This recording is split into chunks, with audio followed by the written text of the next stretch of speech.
Sir, சிங்கப்பெண் படை அப்படிங்கிறது பொதுவெளியில் பெண்களுக்கு அநீதி இழைக்கப்படுது. அதை பெண்களை காப்பாற்றுறதுக்காக உருவாக்கப்பட்ட படை அது.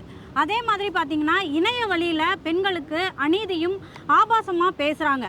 குறிப்பாக இது பார்த்திங்கன்னா, பெண் பத்திரிகையாளர்கள் மேலேயும், அரசியல் யாரெல்லாம் பேசுகிறாங்களோ அவங்க மேலேயும், அரசியல் பேசுகிற ஆண்கள் இருக்காங்க இல்லையா, அவங்க மனைவிகள் மேலேயும் இந்த ஆபாச தாக்குதல் ஏவி விடப்படுது.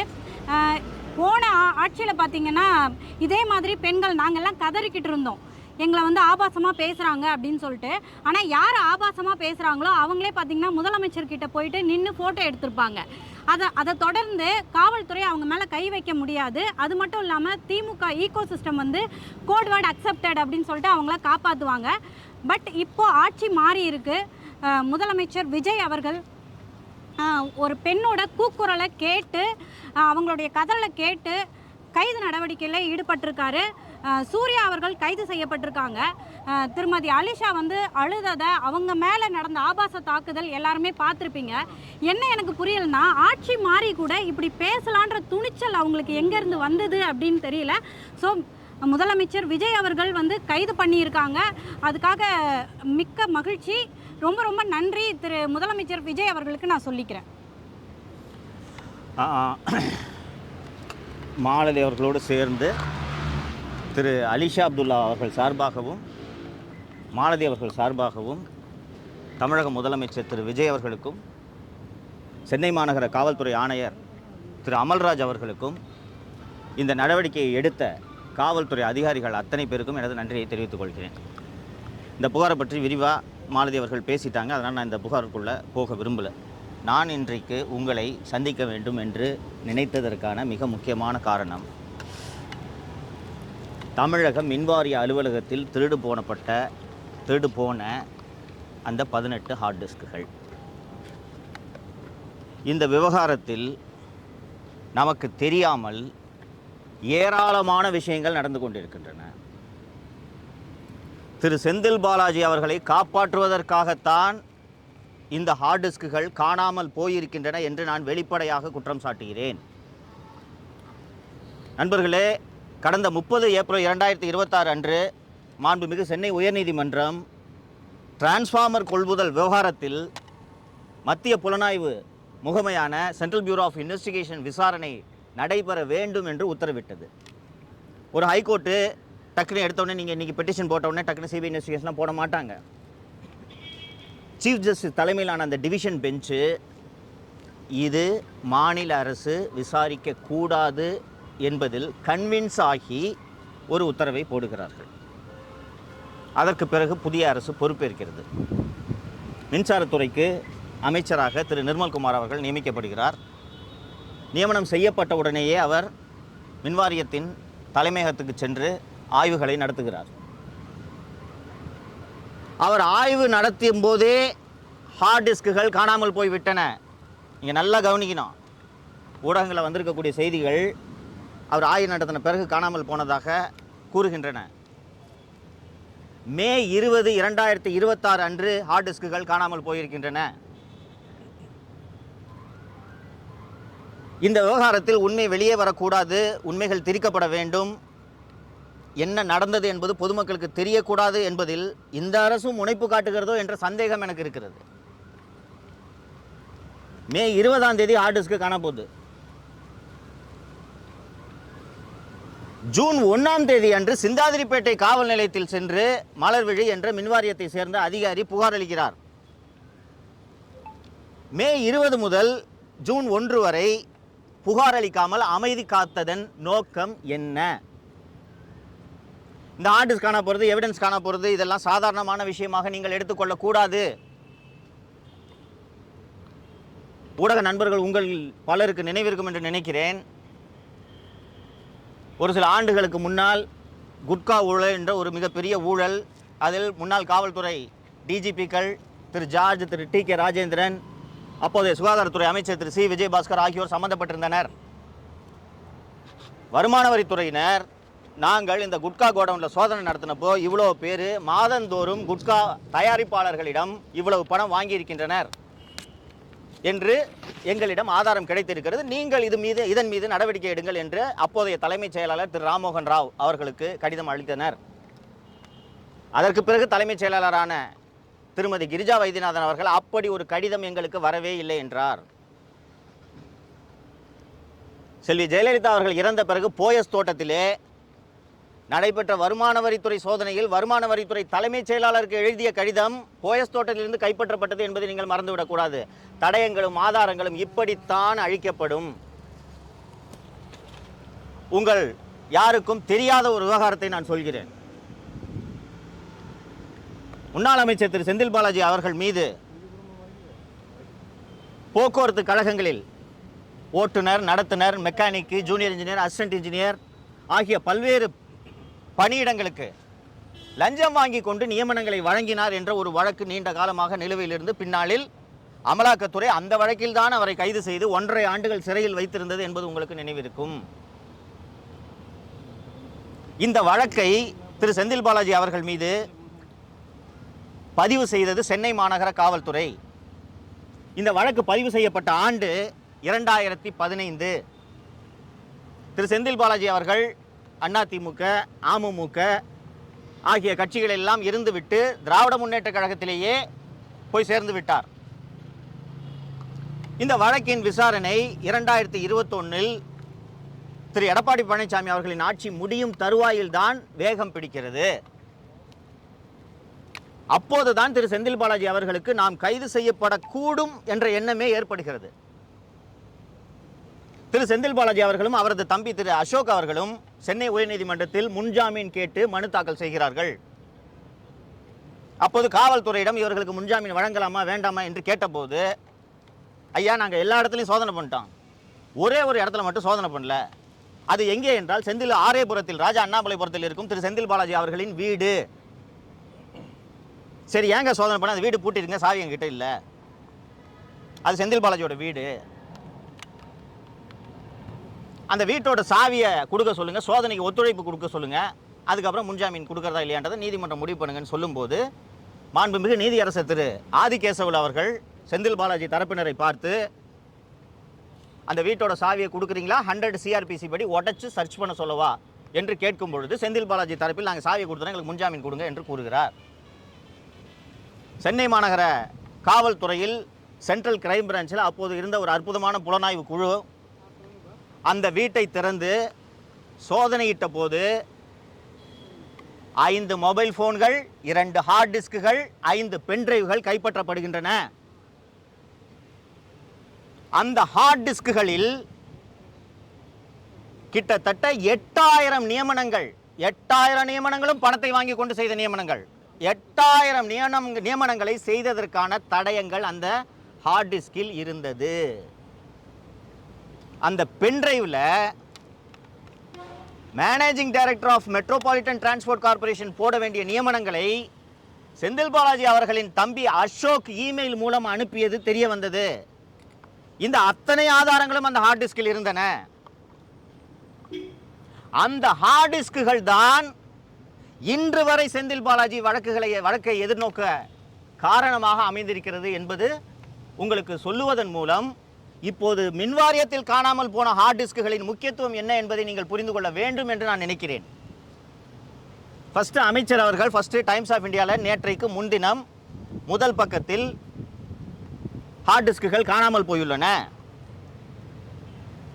7வது 8வது 9 மற்றும் 10 5 7 8 10 ஆகிய மாடிகளில் உள்ள கணினிகளிலிருந்து ஹார்ட் டிஸ்குகள் காணாமல் போயிருக்கின்றன என்று டைம்ஸ் ஆஃப் இந்தியாவில் செய்தி வந்த பிறகு அமைச்சர் பத்திரிகையாளர்களை சந்திக்கிறார் இல்லைங்களா? இது ஒரு வெளிப்படையான அரசு, ஜீரோ கரப்ஷன், டிரான்ஸ்பரண்டாக இருக்கும் என்று மாண்புமிகு முதலமைச்சர் அவர்கள் சொல்வதை நானும் நம்புகிறேன், நீங்களும் நம்புகிறீர்கள். ஆனால் டைம்ஸ் ஆஃப் இந்தியாவில் செய்தி வந்த பிறகு அமைச்சர் அவர்கள் செய்தியாளர்களை சந்தித்து, ஆமாங்க ஹார்ட் டிஸ்க் காண போயிருக்குங்க, சரி என்ன சார் பண்ணீங்க, நாங்கள் சிந்தாதிரிப்பேட்டை காவல் நிலையத்தில் புகார் அளிச்சிருக்கோம். நண்பர்களே, தமிழ்நாட்டில் இன்வெஸ்டிகேஷனுக்கு என்றே இருக்கக்கூடிய பிரத்யேகமான ஏஜென்சி கிரைம் பிரான்ச் சிஐடி. இந்த வழக்கை கிரைம் பிரான்ச் சிஐடி விசாரிக்க வேண்டும் என்றால் ஆமாம் விசாரிக்க வேண்டும்.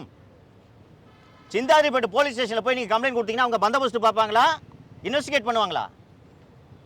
அப்போ உங்களுக்கு இந்த காணாமல் போன ஹார்ட் டிஸ்க்குகளை கண்டுபிடிக்க வேண்டும் என்ற எண்ணம் இருக்கிறதா இல்லையா? நண்பர்களே, அந்த காணாமல் போன ஹார்ட் டிஸ்க் தொடர்பாக இன்னும் ஒரு அதிர்ச்சிகரமான விஷயத்தை சொல்கிறேன். மின்சாரத்துறையில் மின் வாரியத்தில் விஜிலன்ஸ் என்று ஒரு பிரிவு இருக்கிறது. அது மின்சார திருட்டை கண்டுபிடிக்கிறதுக்கான பிரிவு.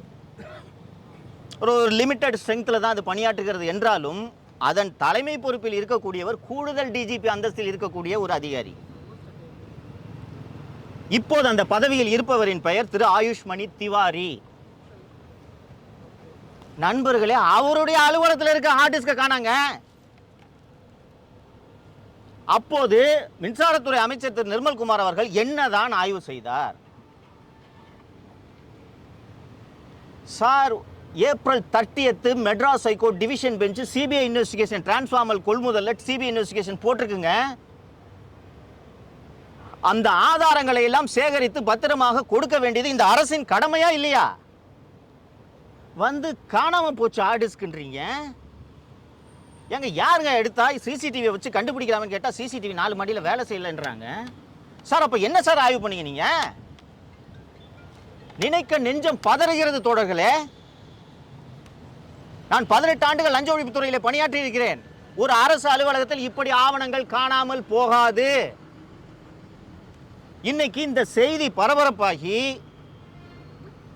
அனைத்து எதிர்க்கட்சிகளும் இது குறித்து விசாரணை வேண்டும் என்று அறிக்கை வெளிவந்த பிறகு தற்போதைய செய்தியாக இன்று காலை வந்திருக்கக்கூடிய செய்தி, கோபிநாத் என்பவர் கைது செய்யப்பட்டிருக்கிறார். பெங்களூருக்கு அழைத்து சென்று 34 ஹார்ட் டிஸ்க்குகள் மீட்கப்பட்டுள்ளன என்று கூறுகிறார்கள். காவல்துறை அதிகாரிகள் இருக்காங்க, அவங்களுக்கு தெரியும் இது என்ன ஜுவல் தெஃப்டா, ப்ராப்பர்ட்டி தெஃப்டா. சார், பைக்கை புஷ்டம் சார்னு சொல்றதுக்கு இதுல திருடு போனது ஹார்ட் டிஸ்க்குகளை விட முக்கியமாக டேட்டா. நான் ஏற்கனவே அந்த ஜாப் ராக்கெட்டில் நடந்த விவகாரத்தை சொன்னேன். அந்த ஜாப் ராக்கெட் விவகாரத்தில் அந்த ஆதாரங்களை கொண்டிருக்கக்கூடிய ஹார்ட் டிஸ்க் திரு செந்தில் பாலாஜி அவர்களின் வீட்டிலிருந்து கைப்பற்றப்பட்டது. நான் சொல்றது கட்டுக்கதை அல்ல. இன்னும் நீதிமன்றத்தில் எங்கிருந்து அந்த ஹார்ட் டிஸ்கள் கைப்பற்றப்பட்டன என்பது அமலாக்கத்துறையின் வழக்கிலும் ஆதாரங்களாக இருக்கிறது, சிசிபியோட வழக்கிலும் ஆதாரங்களாக இருக்கிறது. இன்னைக்கு 34 ஹார்ட் டிஸ்கை கண்டுபிடிச்சோன்னு எங்களுக்கு ஒரு கதையை எங்களுக்கு சொல்றீங்களே. அந்த ஹார்ட் டிஸ்கில் என்ன ஜனநாயகன் படமா இருக்கு? உண்மையிலே ஜனநாயகன் படம் இருந்துச்சுன்னா படம் இருக்கா? வேற என்ன இருக்குன்றது உங்களுக்கு எப்படி தெரியும்? இன்னொரு கூடுதலான தகவலை சொல்கிறேன். காணாமல் போக வேண்டியது அல்லது காணாமல் போக அடிக்க வேண்டும் என்று இவர்கள் நினைத்தது ஒரே ஒரு ஹார்ட் டிஸ்க். ஒரே ஒரு ஹார்ட் டிஸ்க். அந்த ஒரு ஹார்ட் டிஸ்கை மட்டும் திருடுனா அந்த ஒரு ஹார்ட் டிஸ்கில் என்ன இருக்குன்னா, கடந்த 5 ஆண்டுகளாக தனியாரிடமிருந்து மின்சாரம் வாங்கியதில் நடைபெற்ற அந்த ஆதாரங்கள், சூரிய ஒளி மின்சாரத்தை தனியாரிடமிருந்து வாங்கியதற்கான ஆதாரங்கள், சுருக்கமாக சொல்லப்போனால் 5 ஆண்டுகளில் தமிழக மின்வாரியத்தில் நடைபெற்ற ஊழல்களின் மொத்த ஆதாரமும் அந்த ஒரு ஹார்ட் டிஸ்கில் அடங்கியிருக்கிறது. இன்னைக்கு 34 ஹார்ட் டிஸ்கை நாங்கள் பெங்களூர்லேருந்து சீஸ் பண்ணியிருக்கோன்னு போய் இங்கே நண்பர்கள் ரிச்சி ஸ்ட்ரீட்டுக்கு போயிருப்பீங்க. அங்கே போய் இந்த கம்ப்யூட்டர் ரிப்பேர் பண்ணுற கடையிலலாம் கேட்டிங்கன்னா ஒரு 50 லேப்டாப் அடி போட்டு வச்சுருப்பாங்க. ஒரு லேப்டாப் காணா போச்சுன்னு சொல்லிட்டு நம்ம புகார் கொடுத்தோன்னா 10 லேப்டாப்பை சீஸ் பண்ணிட்டு வந்து அந்த லேப்டாப்லாம் நாங்கள் சீஸ் பண்ணுறாங்க பாருங்கன்னு சொல்கிறது போல் இந்த கதை இருக்கிறது.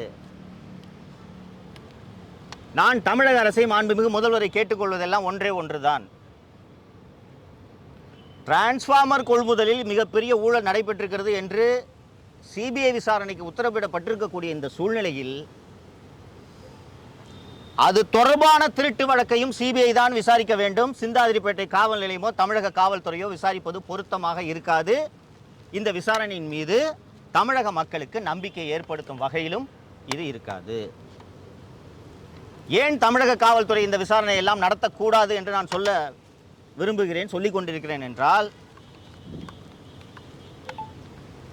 லஞ்சம் மற்றும் ஊழலை விசாரிக்க வேண்டிய துறையின் இயக்குனராக ஒரு ஊழலின் ஊற்றுக்கண்ணை இந்த அரசு நியமித்திருக்கிறது. இது தொடர்பாக நான் ஏற்கனவே பேசியிருக்கிறேன்.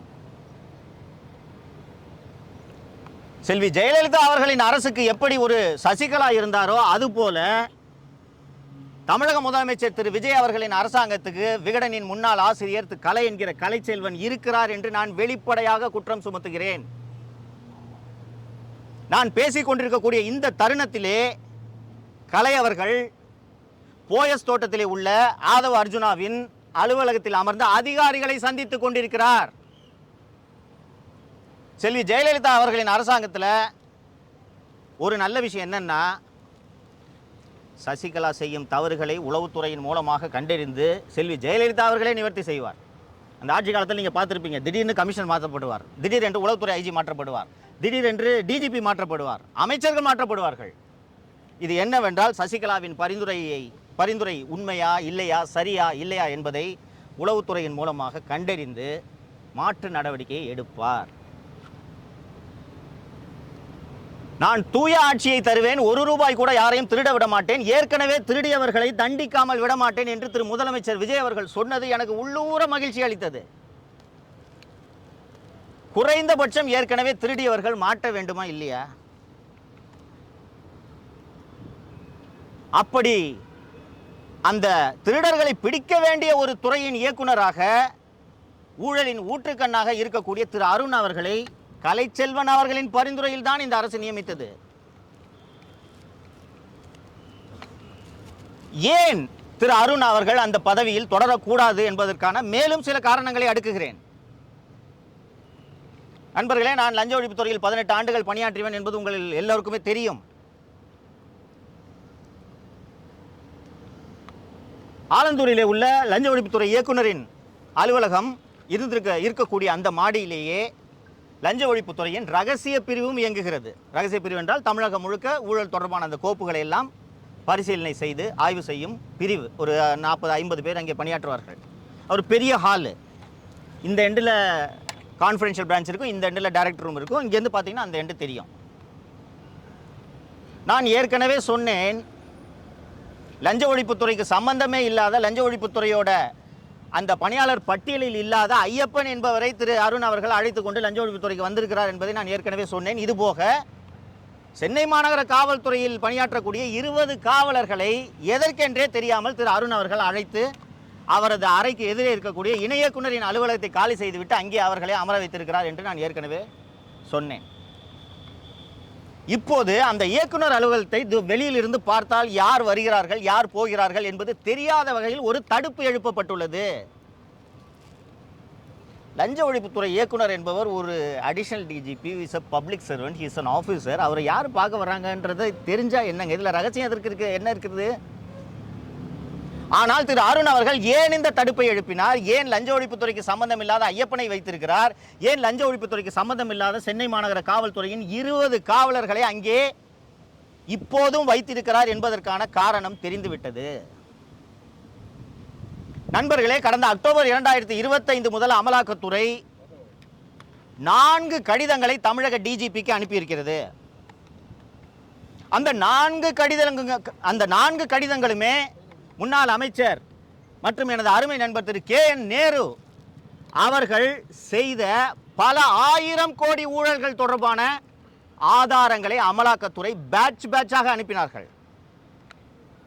முனிசிபல் அட்மினிஸ்ட்ரேஷன் டிபார்ட்மெண்ட்டில் டிரான்ஸ்ஃபர் அண்ட் போஸ்டிங் கரப்ஷன் மட்டும் ஒரு பேட்ச், முனிசிபல் அட்மினிஸ்ட்ரேஷன் டிபார்ட்மெண்ட்டில் நடந்த ரெக்ரூட்மெண்ட் ஒரு பேட்ச், முனிசிபல் அட்மினிஸ்ட்ரேஷன் டிபார்ட்மெண்ட்டில் நடந்த சாக்கடை போடுவது முதல் கட்டுமானம் வரையிலான ஊழல் தொடர்பான ஆவணங்கள் ஒரு பேட்ச். இந்த ஆதாரங்கள் எல்லாத்தையும் அந்த வாட்ஸ்அப் சாட் இதெல்லாம் ஊடகங்கள் செய்திகளாக வந்திருக்கிறது, நீங்கள் பார்த்திருப்பீர்கள். இந்த ஆதாரங்கள் கிட்டத்தட்ட அது சில 1000 பக்கங்கள் இருக்கும். இந்த ஆதாரங்களை எல்லாம் அமலாக்கத்துறை தமிழக டிஜிபிக்கு அனுப்பி நீங்கள் இதில் ஒரு விசாரணை உத்தரவிடுங்கள்,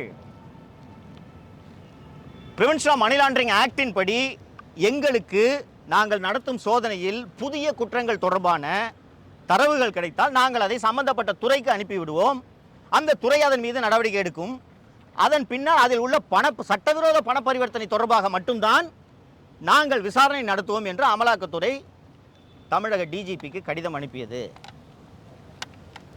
தமிழகத்தின் பொறுப்பு டிஜிபியாக இருந்த மரியாதைக்குரிய திரு வெங்கட்ராமன் அவர்கள் உடனடியாக அந்த ஆதாரங்களை அமலாக்கத்துறையின் கடிதங்களையும் இணைத்து லஞ்ச ஒழிப்புத்துறை இயக்குநராக அப்போது இருந்த திரு அபய்குமார் சிங் அவர்களுக்கு அனுப்புகிறார்.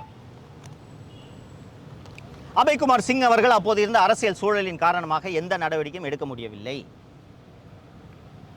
இந்த நேரத்தில் இந்த வழக்கில் சிறை செல்ல இருக்கிற எனது அருமை நண்பர் திரு கே நேரு அவர்களுக்கு அமலாக்கத்துறையிடம் என்னதான் ஆதாரங்கள் இருக்கிறது என்பதை எப்படியாவது தெரிந்து கொள்ள வேண்டும் என்று கடும் முனைப்பில் ஈடுபடுகிறார். ஆனால் லஞ்ச ஒழிப்புத்துறையிலிருந்து ஒரு காகிதம் கசியாதுங்க. இன்னைக்கு வரைக்கும் அப்படிதான், நேற்று வரைக்கும் அப்படித்தான் இருந்தது. அவரால் அது என்ன ஆதாரங்கள் என்பதையே தெரிந்து கொள்ள முடியவில்லை. ஏனென்றால் என்ன ஆதாரங்கள் அவர்கள் இன்வெஸ்டிகேட்டிங் ஏஜென்சி கையில் இருக்குன்னு தெரிஞ்சாதான் கே நேரு அவர்கள் தன்னுடைய வழக்கறிஞர்களிடம் விவாதித்து அதற்கான டிஃபென்ஸை பில்டு பண்ண முடியும். திரு அருண் அவர்கள் அமலாக்கத்துறை அனுப்பியிருந்த அந்த ஆயிரக்கணக்கான பக்கங்கள் கொண்ட ஆதாரங்களை மொத்தமாக ஒரு நகல் எடுத்து கே நேரு அவர்களிடம் ஒப்படைத்திருக்கிறார் என்று எனக்கு லஞ்ச ஒழிப்புத்துறையிலிருந்து தகவல் வந்திருக்கிறது. இது போன்ற அநியாயம் எங்காவது நடக்குமா? திரு அருண் அவர்கள் மீது எனக்கு என்ன தனிப்பட்ட பகையா? எனக்கு வர வேண்டிய கமிஷனர் போஸ்ட் அவர் பறிச்சுக்கிட்டாரா? ஆனால் இவர் தவறான நபர், இவரை இங்கே நியமிக்காதீர்கள், நீங்கள் நியமித்த தவறு திருத்திக் கொள்ளுங்கள் என்று நான் ஏற்கனவே ஒரு முறை வெளிப்படையாக மக்கள் மன்றத்திலே முதல்வர் அவர்களுக்கு கோரிக்கை வைத்தேன். இன்னமும் அருண் அவர்கள் அந்த பதவியிலே தொடர்கிறார். நேற்று நீங்கள் எல்லாம் பார்த்திருப்பீர்கள், பத்திரப்பதிவு அலுவலகங்களே அருண் அதிரடி சோதனைக்கு உத்தரவிட்டார். லட்சக்கணக்கில் பணம் கைப்பற்றப்பட்டது என்று. நண்பர்களே, ஒரு விஷயத்தை புரிந்து கொள்ளுங்கள். கொஞ்சம் ஆஃப் பண்ணுங்க. நண்பர்களே, ஒரு விஷயத்தை புரிந்து கொள்ளுங்கள். நான் லஞ்ச ஒழிப்புத்துறையிலே பணியில் சேர்ந்தது 1991ஆம் ஆண்டு. லஞ்ச ஒழிப்புத்துறையோட வேலையே இந்த மாதிரி சர்ப்ரைஸ் செக் பண்ணுறது தான். சப் ரிஜிஸ்ட்ரார் ஆஃபீஸ் மட்டும் இல்லை, ஆர்டிஓ ஆஃபீஸ்க்கு போவான், தாலுகா ஆஃபீஸ்க்கு நான் போயிருக்கிறேன். விருகம்பாக்கம் சப் ரிஜிஸ்டருக்கு நான் போயிருக்கிறேன். ஆர்டிஓ ஆஃபீஸு அந்த மாதிரி பணப்புழக்கம் அதிகம், லஞ்சம் அதிகம் புழங்கக்கூடிய அலுவலகங்களுக்கு செல்வது என்பது அதுதான் பணி. இப்போது ஏன் திடீரென்று பத்திரப்பதிவுத்துறை மீது குறிவைத்து இப்படி ஒரு அதிரடி சோதனைகளை திரு அருண் அவர்கள் நடத்த உத்தரவிட்டிருக்கிறார் என்றால், முதல்வர் அவர்கள் பார்த்துவிட்டு ஆகா இப்படி ஒரு மாணிக்கத்தை நாம் தேர்ந்தெடுத்து லஞ்ச ஒழிப்புத்துறைக்கு நியமித்திருக்கிறோமே என்று இவரை இந்த பணியிலே தொடர அனுமதிக்க வேண்டும் என்பதற்காகத்தான். நான் மீண்டும் ஒரு முறை முதல்வர் அவர்களிடம் வேண்டி கேட்டுக்கொள்கிறேன். ஜெயலலிதாவின் சசிகலாவாக தாவேக ஆட்சிக்கு கலைச்செல்வன் உருவாகி இருக்கிறார். நீங்கள் தூய ஆட்சி நடத்த வேண்டும் என்ற நோக்கத்தில் தான் நீங்கள் சினிமாவை விட்டுவிட்டு அரசியலுக்கு வந்தீர்கள் என்பதை மறந்துவிடக் கூடாது. நான் ஏற்கனவே ஒரு நேர்காணலில் குறிப்பிட்டது போல, மக்கள் உங்களுக்கு சும்மா வாக்களிக்கவில்லை, பேரன்போடு வாக்களித்திருக்கிறார்கள். தேர்தலுக்கு பிறகு ஒவ்வொருவரிடம் ஏன் இப்படி நீங்கள் விசிலுக்கு வாக்களித்தீர்கள் என்று கேட்டால், சார் இவங்க 2 பேரும் திருடுறாங்க சார், இந்த நம்பிக்கையில் தான் உங்களுக்கு வாக்களித்திருக்கிறார்கள். அப்போது உங்கள் ஆட்சியிலேயே முதல் கோணல் முற்றும் கோணல் என்று எண்ண வைப்பது போல இப்படி ஒரு பிழை நடந்திருப்பதை நான் மட்டும் சுட்டிக்காட்டவில்லை, ஊர் உலகமே சுட்டிக்காட்டுகிறது. இதை நீங்கள் சரி செய்யாவிட்டால் இந்த சறுக்கல்கள் இந்த ஆட்சியில் தொடரும். மின்சார வாரியத்திலே போனது ஒரு சாதாரண விஷயம் கிடையாது. நீங்கள் முதல்வராக இருந்தாலும் உங்கள் கண்களில் மண்ணை தூவி விட்டு 5 ஆண்டுகளாக மின்சார வாரியத்தில் ஊழலில் ஈடுபட்டவர்கள் எப்படி ஆதாரங்களை அழித்திருக்கிறார்கள் என்று பாருங்கள். அப்படி இருக்கும்போது இது போன்ற தவறுகளை நடக்காமல் தடுப்பதற்கு நீங்கள் இரும்பு கரத்தை எடுத்து பயன்படுத்த வேண்டும் என்பதை நான் முதல்வர் அவர்களுக்கு கோரிக்கையாக வைக்கிறேன். அரசு இயந்திரத்தில் ஊழல் புரையோடி போய்த்தான் இருக்கும். ஆனால் ஒரு ஆட்சியாளர் மனது வைத்தால் அதை சரி செய்ய முடியும். நீங்கள் சரி செய்வீர்கள் என்ற நம்பிக்கை எனக்கு இருக்கிறது. உங்களோடு பணியாற்றக்கூடிய அதிகாரிகள் உங்களுக்கு இந்த உண்மைகளை சொல்லாமல் போகலாம். சொல்லியிருக்கிறார்களா இல்லையா என்பது எனக்கு தெரியவில்லை. சொல்லியிருந்தார்கள் என்றால், மின்சாரம் என்னைக்கு டிரான்ஸ்ஃபார்மர் ஊழலில் சென்னை உயர்நீதிமன்றம் சிபிஐக்கு விசாரணைக்கு உத்தரவிட்டதோ அன்று மாலையே அன்னைக்கு அந்த அலுவலகத்தில் ஆம்டு கார்டு போட்டிருக்கணும். ஏப்ரல் 30 அன்னைக்கு நீங்கள் போடலனாலும் நீங்கள் சார்ஜ் எடுத்தோன்னு போட்டிருக்கணும். ஏனென்றால் நடைபெற்ற ஊழலுக்கான ஆதாரங்கள் அத்தனையும் அந்த NPKRR மாளிகை, நடிப்பிசை புலவர் KR ராமசாமி மாளிகையில் தான் இருக்கிறது. அந்த மாளிகையோட 2 வாசலையும் ஆம்டு கார்டு போட்டு ஒருத்தர் உள்ள நுழைய விடாமல் நீங்கள் தடுத்திருக்க வேண்டும். சார், ஒரு அடிஷனல் டிஜிபி விஜிலன்ஸோட ஆஃபீஸில் ஹார்ட் டிஸ்க் திருடுது போகுதுன்னா உங்கள் ஆட்சிக்கான அவமானம் இது. முதல்வர் சரி செய்வார் என்று நம்புகிறேன்.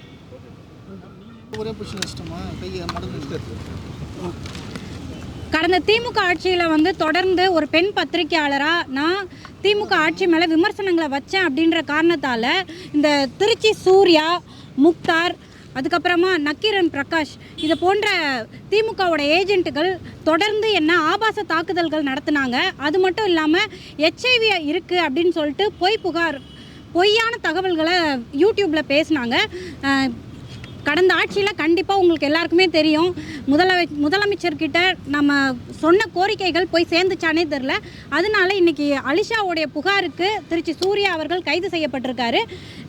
தாவேக ஆட்சியில் முதலமைச்சர் திரு விஜய் அவர்கள் கைது நடவடிக்கை மேற்கொண்டிருக்காரு. அதனால் எனக்கும் நீதி கிடைக்கும் அப்படின்னு சொல்லிட்டு திருச்சி சூர்யா மேலே புகார் கொடுத்துருக்கேன். அதாவது பெண்கள் மேலே ஆபாச தாக்குதல் நடத்துறது அப்படிங்கிறது கருத்து சுதந்திரம் அப்படின்னு எந்த சட்டமும் சொல்லலைங்க. இதே முதலமைச்சராக இருந்தாங்க இல்லையா மு.க. ஸ்டாலின் அவர்கள், அவங்க குடும்பத்து பெண்கள் பேசுனா இதை கருத்து சுதந்திரம் சொல்லிட்டு திமுக ஈகோ சிஸ்டம் சொல்லுமா? ஆனால் இன்றைக்கி சொல்கிறாங்க கருத்து சுதந்திரத்துக்கு மேலே தாக்குதல் அப்படின்ட்டு. இதை நான் மக்கள்கிட்டே விட்டுடுறேன். இதே மாதிரி இந்த பெண் மீது நடக்கிற ஆபாச தாக்குதல்லாம் கருத்து சுதந்திரம் அப்படின்னு சொல்லிட்டு அவங்க சப்போர்ட் பண்ணிக்கிட்டு இருந்தாங்கன்னா ஏற்கனவே திமுக ஆட்சி அம்பலப்பட்டிருக்கு, அப்புறப்படுத்தப்பட்டிருக்கு. மீண்டும் மீண்டும் அவங்க மக்கள் மத்தியில் அந்நியப்பட்டுக்கிட்டு தான் இருப்பாங்க. கொஸ்டின்ஸ் இருக்கா? இப்போ அவர் புதிய கட்சி தொடங்க போகிறாரு. மேலிடம் அவருக்கு மேலே ப்ரெஷர் போடாமல் இருக்காங்க. இதை நீங்கள் எப்படி பார்க்குறீங்க? இன்னும் தொடங்கவில்லை, தொடங்கத்தான் போகிறார். தொடங்கட்டும், என்ன நடக்கிறது என்று பார்ப்போம். இதே டைமில் அவர் இது லைவ் போடுறேன் அவர் தொடங்க போகிறார், அதில் ஒன்றும் சந்தேகம் வேண்டாம். அவர் தொடங்க போகிறார், தொடங்கட்டும், வாழ்த்துக்கள். அலிகேஷன் சொன்னது அதில் இன்றைக்கும் நான் பின்வாங்கலை. தொடங்கட்டும், அவர் எனது நண்பர், நெருக்கடியான நேரங்களில் எல்லாம் எனக்காக குரல் கொடுத்தவர் அவர். அதனால் அவரோட புதிய முயற்சிக்கு வாழ்த்துக்களை தெரிவித்து. உங்களோட குற்றச்சாட்டு திமுகவை காப்பாற்ற டிவிக்கே நினைக்குதுன்னு சொல்லுவீங்களா? அந்த ஆர்டிஸ்ட் சுற்றி அதான் சொல்லியிருக்கேன். புரியல உங்களுக்கு? ஸ்ட்ரைட்டாக சொல்லுங்கள். இல்லைங்க, நான் டீட்டெயிலாக சொல்லிட்டேன். நான் அதை இல்லை நண்பரே, திமுக ஆட்சியில் ஒரு மிகப்பெரிய ஊழல் நடந்திருக்கிறது என்று நீதிமன்றங்கள் சொல்லியிருக்கின்றன, நானும் சொல்லியிருக்கிறேன், நீங்களும் சொல்லியிருக்கிறீர்கள், ஊடகங்கள் அத்தனையும் சொல்லியிருக்கின்றன. அந்த ஆதாரங்கள் முதல்வர் திரு விஜய் அவர்களின் ஆட்சியில் காணாமல் போகிறது என்றால் இதை எப்படி புரிந்து கொள்வது? தமிழக பாரதிய ஜனதா கட்சியின் தலைவர் திரு நயினா நாகேந்திரன் அவர்கள் சொன்ன கருத்தில் எனக்கும் உடன்பாடு.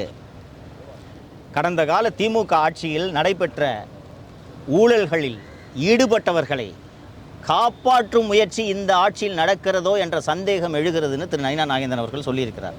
எனக்கும் அந்த சந்தேகம் இருக்குது. சார், பல்வேறு இடங்களில் மின்வெட்டு, அறிவிக்கப்படாத மின்வெட்டு ஏற்படுது.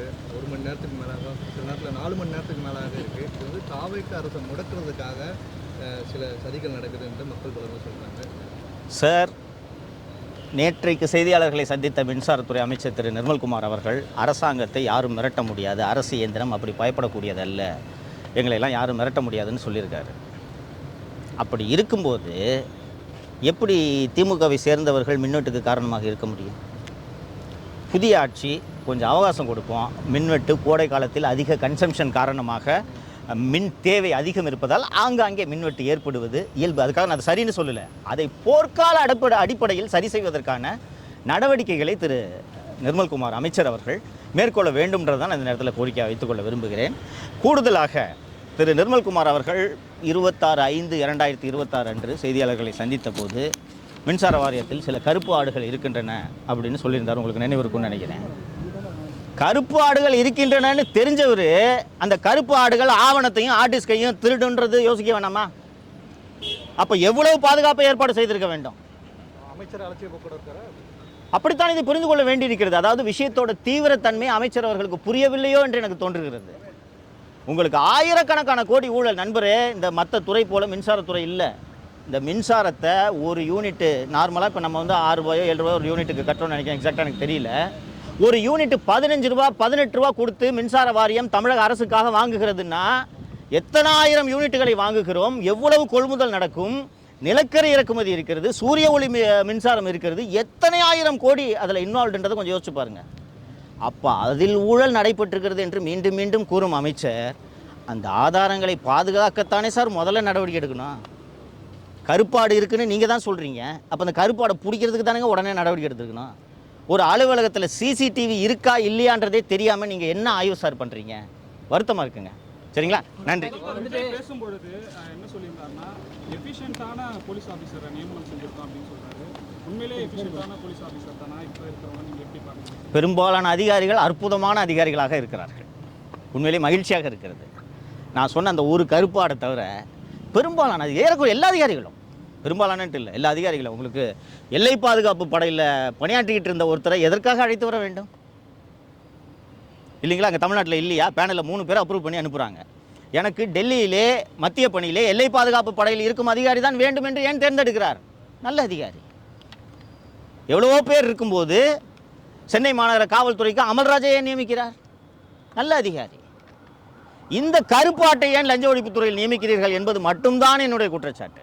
மற்ற தேர்வுகள்லாம் பெரும்பாலும் நன்றாக இருக்கு. நன்றிங்க. ஆர்டிஸ்ட் வந்து ரெக்கவர் பண்ணிருக்காங்க. இப்போ எவ்வளவோ டெக்னாலஜி வந்து இம்ப்ரூவ்மெண்ட் ஆயிருச்சு. ஸோ வந்துட்டு அந்த மிஸ் ஆன ஃபைல் எல்லாமே ரெக்கவர் பண்ணிட்டாங்க. அற்புதமான கேள்வி. அந்த மிஸ் ஆன ஆர்டிஸ்ட்க்கு நான் கிணத்துல போட்டுட்டு அதுக்கு பதிலாக வேற ஆர்டிஸ்ட்க்கு வச்சிருந்தேன்னா என்ன பண்ணுவீங்க? அதுதான் அதோட நோக்கம். நல்ல கேள்வி. உண்மையிலே நான் நகைச்சுவைக்கு சொல்ல, நல்ல கேள்வி. ஒரு பென்ட்ரைவ் இருக்குது, சரிங்களா? சோனி பென்ட்ரைவ் 18 GB, சரியா? 16 GB. அந்த பென்ட்ரைவில் முக்கியமான டேட்டா இருக்குது. அதை அழிச்சிருந்தாலும் பென்ட்ரைவ்லேருந்து ரெக்கவரி பண்ண முடியும். பார்ஷியலாக ரெக்கவரி பண்ண முடியும். நான் அந்த பென்ட்ரைவை தூக்கி கிணத்துல வீசிட்டு 4 சோனி பென்ட்ரைவ் வச்சுருந்தா எதை ரெக்கவரி பண்ணுவீங்க? அதான் அதோட நோக்கம். புரிஞ்சுக்குங்க. இது என்னங்க லாஜிக்கு? 18 ஆர்டிஸ்ட் தான் காண போயிருக்குன்னு மந்திரி சொல்கிறாரு, ரைட்டா? இவங்க போய் 34 ஆர்டிஸ்ட் சீஸ் பண்ணாங்கன்னா இது என்ன கணக்கு? இது அதில் ஜனநாயகன் படம் இருக்கும், பார்த்துட்டு நல்லா இருக்கா நல்லா இல்லையான்னு ரிவ்யூ போடுங்க. நன்றிங்க. பின்னல் பேசுவோம் நண்பரே.